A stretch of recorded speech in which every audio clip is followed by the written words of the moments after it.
Welcome to the Get Published podcast, sponsored by Brodie Consulting Group. To get more information about our publishing and coaching services, go to getpublishedpodcast.com. Hello, I am Paul Brodie, and thank you for joining us for another episode of the Get Published podcast, where we help authors get published with a proven system that works. Today, we're being joined by Stu Heinecke, author of How to Get a Meeting with Anyone. Stu, welcome to the show. Hey, thank you, Paul. Good to be here. Are you ready to get started? Oh, I sure am, sure. All right, question number one. What is the one piece of advice that you would give to a first-time author who is currently writing their book? Well, I wonder if you see this. I wonder if you see the same thing, but I seem to see a lot of people rushing to do it. And does that make sense at all? They're in such a rush to do it that I think some may not be. I don't know. I guess my advice would be to make sure you're ready to actually write something. That you really have something compelling to share with the world. And I guess probably the other part of it is, I've spent my whole career writing. So I'm not writing books, but I was writing copy for campaigns, and I should say also creating cartoons, which is also a form of copywriting. And both of those things really helped me hone, I think. I guess you'll have to see my writing, but I think it really helped hone the craft of writing, which is also important, obviously important as well. But I think that would be mainly it. It's just, it seems like people are in such a rush to get something published that they take the quick way out, and they'll put something together and they'll say, hey, they'll ask their friends, hey, would you like to take a look at this and read it and tell me if you find any mistakes? So they're relying on really non-professionals to copy. I mean, just to proof it and edit it, or at least let them know where the mistakes are. But it's just kind of doing half the job, and then they'll release it as an ebook, or perhaps self-publish it, which is a little more difficult. But an ebook is just outputting it as a PDF, essentially, and there's your book. But that's not really doing it. Would you agree, Paul? I mean, it seems like that's just kind of saying, I really want to write a book, but I'm only going to go a quarter of the way. Yeah, I don't think there's anything wrong with getting the book done quickly and getting the draft done. I think the issue is, for those that do it that quickly, you have to make sure that you have a really good editor, and you must outsource that. That's something you do not want to do in-house, and then let them clean it up from there. So there's nothing wrong with getting it done quickly, but it needs to be a polished product, and that's when the editor comes in. And that's what I always say. That's the hardest part about getting published, is having a good editor and going through the editing and the proofing to really polish it up.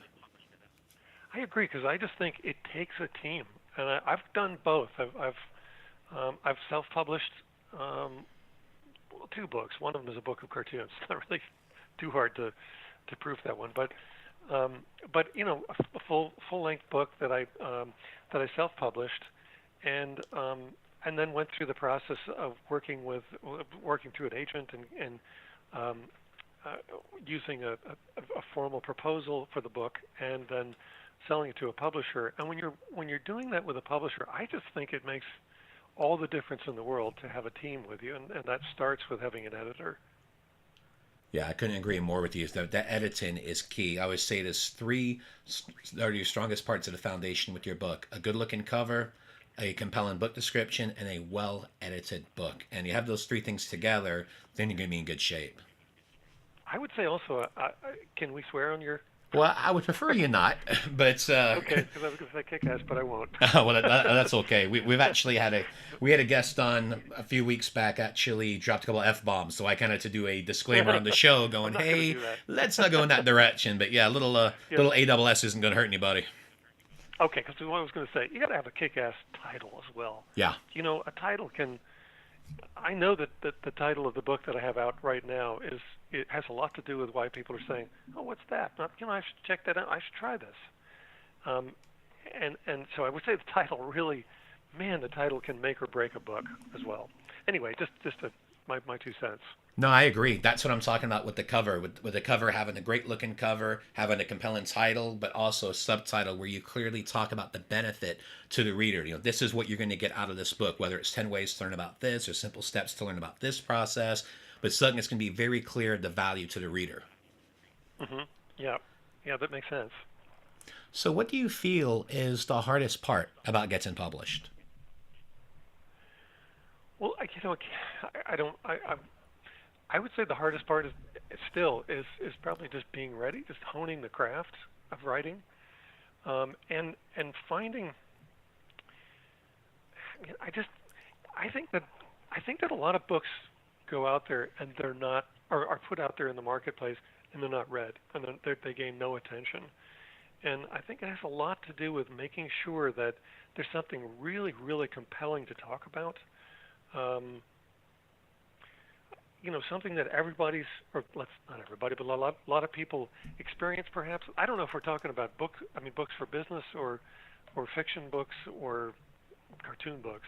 And so some of this may not apply, let's say, for fiction books. Certainly you would want to hone your craft, but you may not be interviewing anyone to write a book like that. But bring in if you are writing a business book, which is where the space, partly the space I occupy, you got to bring in really interesting sources and really put together a compelling story. And I think that just takes time. It takes a lot of effort, and it takes a lot of time. It's not necessarily about telling your own story unless you've sailed around the world and all kinds of things happen. But if you're talking about an issue, then you really want to be sure that you have something very, very compelling, really even life-changing for the readers of your book to present. Does that make sense? Yeah, it does, and it's one of the things is you do have a lot of commonalities involved, whether it's fiction, nonfiction, children's books, cartoon books. It has to be something that's going to get your attention. That's going to have to, really connect with the reader. And I always refer to it as basically disappearing into the Amazon rainforest, and that's when you don't have those elements, or if you're not investing in the marketing, because there's millions of books out there, and it's so easy for that book to disappear into that rainforest if you don't do it correctly. Yeah, I mean, I think probably one of the worst things you might see. I don't know, it's not the worst thing, but right now, for the context of our of our talk here, I think one of the worst things you can see is an author that keeps begging people to read the book that they've written, and it's really saying all the wrong things. Actually, it has to happen organically, but how does that happen organically? You've got to have something that is really compelling as a story or as a topic, something that certainly the insight that you're going to offer. Again, I'm thinking about business books generally, but that could even be true of cartoon books. It just has to be something that people say, "Wow, oh my God, I've just got to check this out," as opposed to, "Oh God, here he comes asking for me to read his book again." And you know what I mean? Does that make sense at all? It's just that you have, if people are begging, sorry, if authors really are begging people to take a look at their book and read the book, it just seems to send the wrong message and it repels people. So having something that's really well sorted, something that people are going to say, "Oh my God, what? Oh, I need to find out about that." Has, I mean, it's pretty obvious that that's the book that's actually going to have people picking it up and reading it, and buying it as a gift for others, and so on. I mean, I think that's sort of the crux of it. Well, the other thing too is when you are reaching out to people to review your book or support it, you always want to offer something of value. And if they're fellow authors, you obviously want to support them as well. So I think it's one of those things where you have to give the value to be able to get that support in return. So you're absolutely right. I know we had an author, one of our groups for years, that the only time we ever heard from this author was when that person had a new book out and go, "Hey, review this, hey, review that," and never gave any value back. So I just started ignoring that person Yeah. because I was like, "You're not helping anybody else out. I'll help anybody, but at least be willing to help out another author. If it's not me, then help someone else. Don't have that Yep. mentality of gimme, gimme, gimme. You know what I mean?" Yeah, it makes so much sense. And one thing that I find really interesting is that fellow authors, seem to support each other really, really heartily. I see that a lot. I don't know if you do, but I certainly have experienced it, and I do it myself. And if someone's written a book, I'm thinking, "Hey, that's fantastic. I know you know, it's a big project. I know what it takes to get one done." And so when someone I know, a fellow author, even just talks about their book or has just released it, I do my best to get out there and try and help spread the word about it. But yeah, I think that makes sense. If you don't give back, then nobody's really very interested in what you what you've come up with, and if you keep returning to the well and you keep taking but never putting something back in, I guess it's just not going to work that way. Well, it's funny what happened too. So I had three books in a row that made bestseller, and then what happened after that is I had authors and readers, and but in particular, those authors came up to me and go, "Could you coach me?" Now, some of these authors have been around for years, and they're like, "Can you coach me? Can you show me how to become a bestseller? Because you clearly have a system that's working." And it was so funny because it was those conversations that led me into starting my own publishing and coaching company because it was the feedback from those authors that needed that additional support. So it's funny how things work. Yeah, it is. It really is. I don't know what your system is. I'd love to hear it. Well, the main thing is with anything else, it's systems and frameworks. So we created a marketing system that worked out really well. And now what we do is we teach our clients how to do that. And it makes such a difference when you have a system that you can plug in because systems and frameworks will beat just about anything. And as long as you have those three things that I mentioned, that great looking cover, a compelling sales copy, book description, and then a well-edited book that you can actually take it and plug it in. And this is actually going to transition perfectly to our next question because I do want to ask you about your marketing strategy. So please share a marketing strategy that you've used in your book launch that works well for you. Sure. Well, the first thing that I thought about, so I've got to talk about How to Get a Meeting with Anyone, my book. Yes. It's out now. And so, the way that I even came to that book was that I'm a writer, but I'm also a cartoonist. I'm one of the Wall Street Journal cartoonists and a marketer. And I've been using my cartoons to break through to people all throughout my career, and they're like a secret weapon. They're just amazing. They're so effective at doing that. But then I got really interested in what other people were doing to break through. What kinds of things were they coming up with? And that's when things got really, really interesting. So for the book, I decided I wanted to reach out to the top 100 sales thought leaders in the world, and I wanted to do it for a couple of reasons. One was I wanted to interview them and just ask them, hey, when you absolutely must break through to someone of great importance, someone who's usually impossible to reach or nearly impossible to reach, how do you do it? How are you making that happen? So as I'm interviewing them, I also realized that I had chosen the top 100 thought leaders based on the size of their blog audiences. So that's kind of interesting because now all of the sources that I interviewed for the book also happen to be the people who have the biggest audiences to reach out to my audience for the book. So I just sort of had in the back of my mind that when I did this, that as soon as the book published and I went back and talked to each of the sources that they'd promote it, and they did. They did. I mean, it really worked out well. But then there's another thing that so I have a new book that's coming up. I just finished the manuscript. It's just been submitted to the publisher a week or so ago, and what I've been doing this time is differently, and I have no idea how it's going to work because the book hasn't come out yet. But I've been taking all of the interviews that I've used for this next one. It's really a follow-on to How to Get a Meeting with Anyone. So these are more interviews about what people are doing, what extraordinary things people are doing to break through to important people. And this time I recorded each of the interviews and have I've just sort of dual-purposed them as episodes. Episodes for the How to Get a Meeting with Anyone podcast, my podcast. So I post regularly on LinkedIn, and I think that's really the point I wanted to get to is that I think posting regularly on LinkedIn. Again, I'm talking about a business book, so this has to be adapted to other genres. But for business, I mean, my audience is right there on LinkedIn, and it really helps to post regularly. And so I post at least every Monday, but I try to do it more often than that. That's not really often enough, actually. Some publish every day; they publish something, but I'm publishing and also then releasing an episode of the podcast each time, and it develops a following. People understand what it is, what your vision is, what your message is. And I think that familiarity makes a big difference when, let's say, for example, when the book launches, I think those people will say, "Oh, cool. I want to go out and get that book. That sounds great. I love the other book, so I'm going to go out and get that book."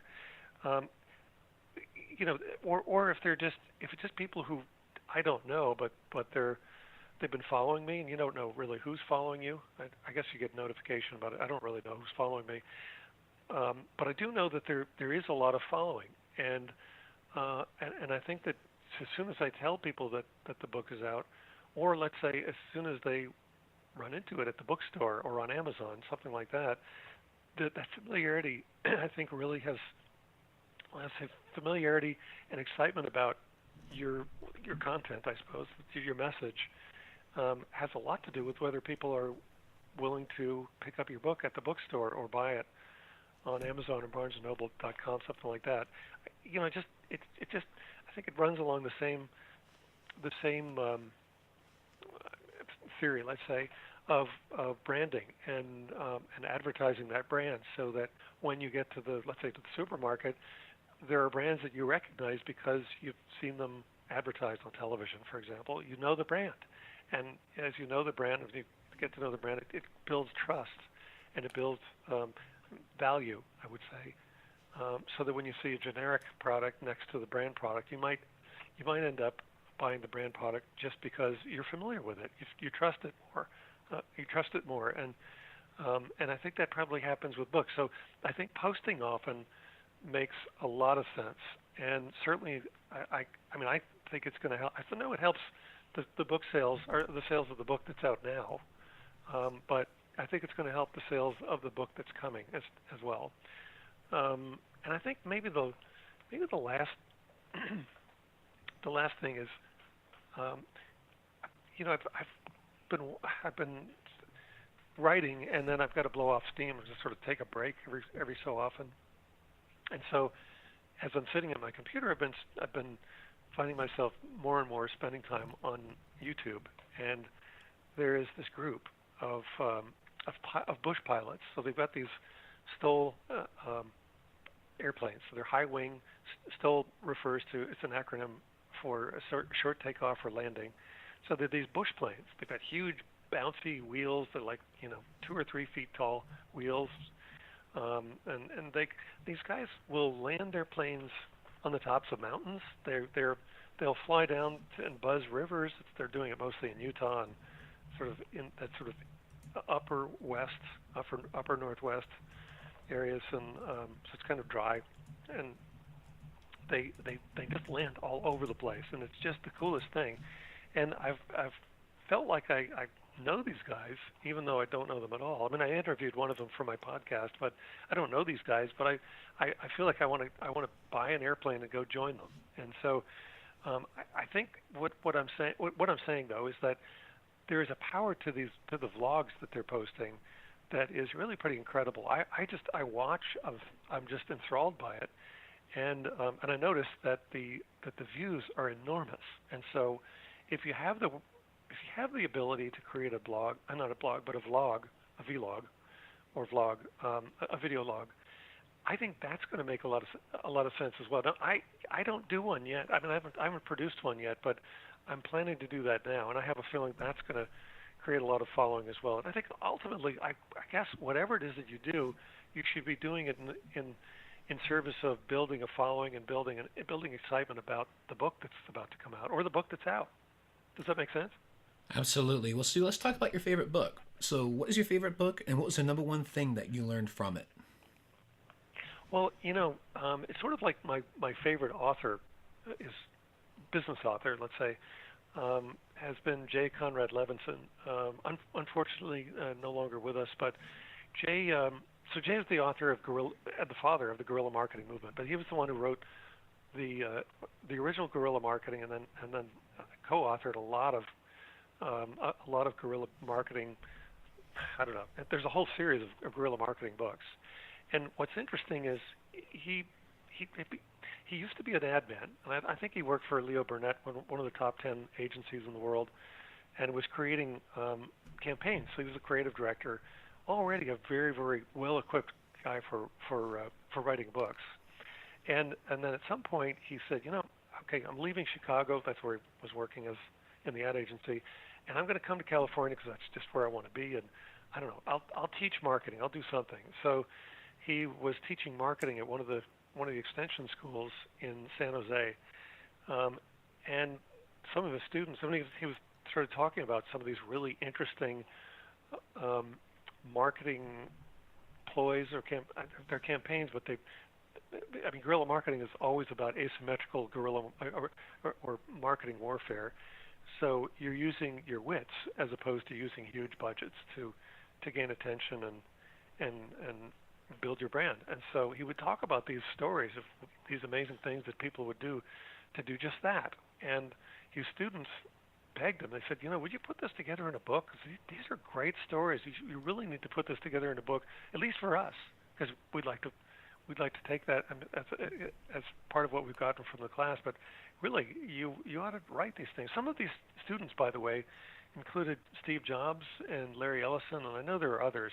It was just amazing that they were in his classroom.